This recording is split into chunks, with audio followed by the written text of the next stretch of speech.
आम्ही एक शेतकरी माणूस आहेत. सर्वात प्रथम म्हणजे आम्ही आमच्या शेतीत मग्न असतो.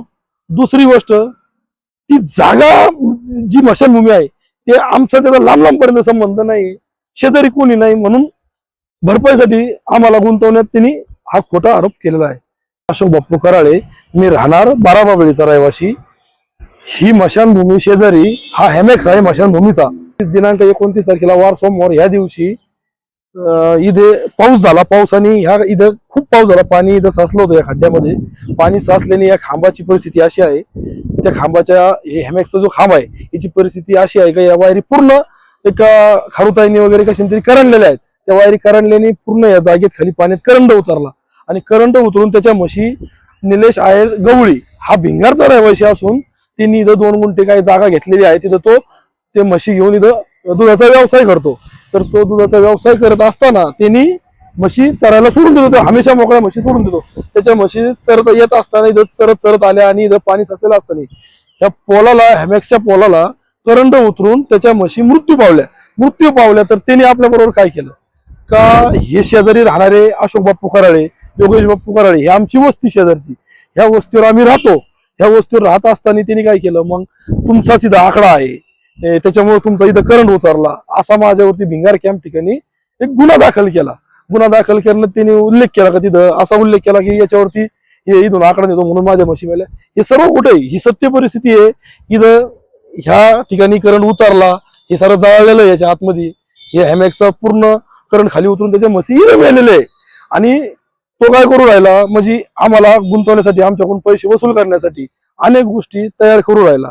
आम्हाला आकड्याचा संबंध येत नाही. माझ्या घरी सोलर आहे, सोलरवरती मी पूर्ण लाईट चालवतो, सारं आपलं व्यवस्थित मी बिल भरतो. एमएससीबीचं माझ्याकडे सिंगल फेजचं कनेक्शन आहे.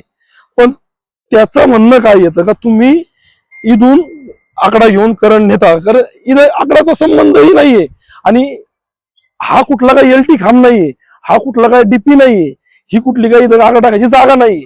हा एक हेमॅक्स आहे. हेमॅक्सचे एक बटन आहे, त्या बटनामध्ये कौंदरलेल्या वायरी मुळे याच्यात करंट उतरलेला आहे आणि हा करंट उतरल्यामुळं त्याच्या म्हशी इथं मरून पावलेल्या आहे. निकाळजीपणाने आमच्यावरती भिंगार कॅम्पला गुन्हा नोंदवायचा, आमच्याविषयी न्यूज तयार करायच्या, त्या न्यूज मध्ये फोटो चेंज करायचे. फोटो चेंज करीत असताना परत तुम्ही आम्हाला बदनाम करायचं, 4 चौघातून आम्हाला हे करायचं. हे साऱ्या गोष्टी करणं त्यांनी हे चुकीचं आहे. जी सत्य परिस्थिती आहे त्या सत्य परिस्थितीवर त्यांनी बोलायला पाहिजे. इथं करंट उतरला, साऱ्या गोष्टी आहे, गुन्हा दाखल करायचा. तुम्ही दुसरीकडे मशीन येता उचलून त्याचे फोटो करता, दुसरी फोटो तिथे तुम्ही जोडता, पाठवता, हे चुकीचं आहे.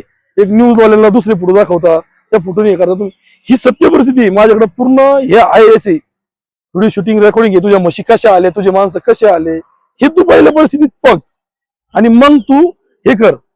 फालतू आम्हाला नाव बदनाम करायचं, न्यूजला पाठवायचं, आमच्यावर गुन्हा दाखल करायचं, हे काम तू करू नको आमच्या बरोबर. तो आरोप आम्ही आता फेटाळून लावणार आहे. हे शाप चुकीचं आहे. नमस्कार, मी बाराबाबळीचा रहिवासी आबा कराडे आहे. तर इथे स्मशानभूमी आहे व स्मशानभूमीचा हेमॅक्स पोल आहे. आता हेमॅक्स पोल असल्यामुळे इथे काय होतं, पाणी साचतं. पाणी साचल्यामुळे पाऊस चालू असला होता तर तो निलेश आहेर गवळी यांच्या काही म्हशी इथं चरत आल्याच्या नंतर त्या इथं करंट उतरल्याने त्यांचा जागीच मृत्यू झाला. तर निलेश आहेर गवळी यांनी आमच्यावर भिंगार कॅम्प पोलीस ठाण्यात गुन्हा दाखल केलेला आहे व यांच्या आकड्यांनी आमच्या म्हशी मेल्या. आता तुम्ही सांगा, इथं आकडा टाकता येईल का? कारण इथं आकडा एकतर आम्ही आकडा टाकत नाही. आमच्या घरावर सोलर पॅनल आहे, आम्हाला एमएससीबीचं मीटरचं कनेक्शन आहे. तो आम्ही रितसर तिथं बिल पण भरतो, सगळं काय असेल ते सगळं करतो. पण याने आमच्यावर त्याचे पैसे मिळवण्यासाठी आमच्याने खोटा गुन्हा दाखल करण्यात आरोप करतो आहे. तर आम्ही तो खोटा गुन्हा दाखल आम्ही फेटाळून टाकत आहे. गुन्हा दाखल माझ्यावर खोटा गुन्हा दाखल झाला आहे, तरी त्याच्यावर सुद्धा एक कारवाई व्हावी अशी माझी विनंती आहे.